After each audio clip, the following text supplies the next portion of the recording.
Welcome to mamasminerals.com.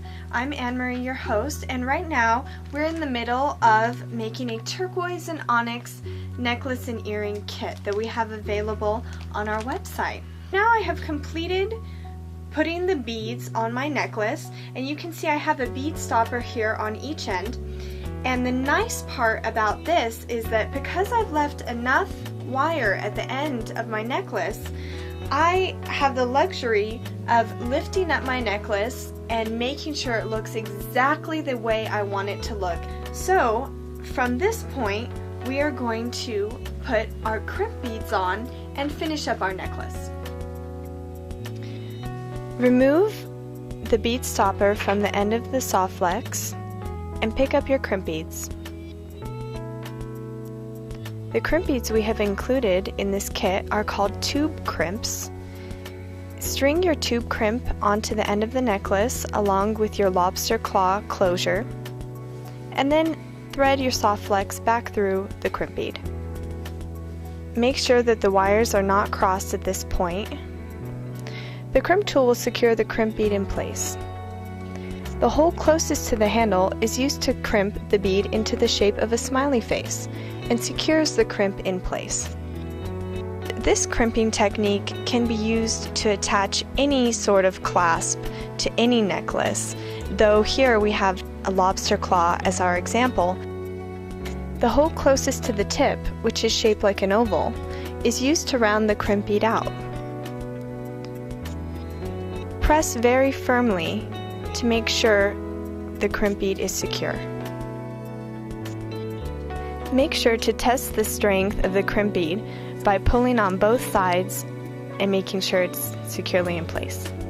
And then cut the remainder of the soft flex wire off very close to your crimp bead.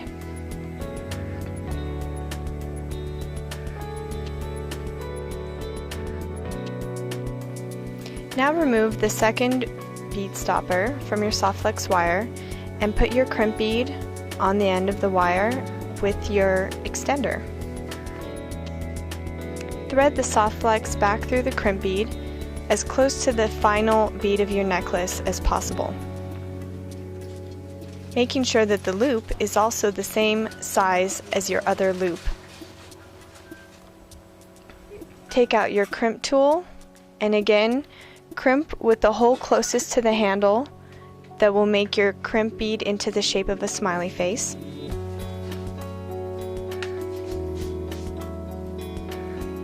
Turn it and use the hole closest to the tip, which is shaped like an oval, to round the crimp bead out. Once you are happy with the way it looks, you're going to snip the remaining soft flex off the end of your necklace and prepare to put the crimp covers onto the ends of your necklace.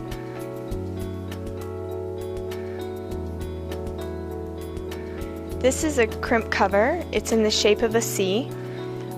Grab it with your needle nose pliers and close it over your crimp bead.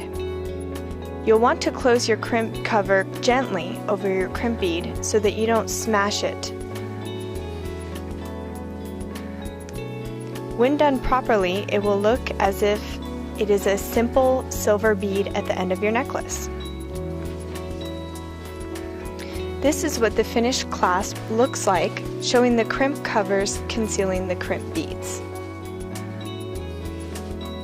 This completes the assembly of the necklace in our kit. We will go over the earring assembly in the third and final video in this series.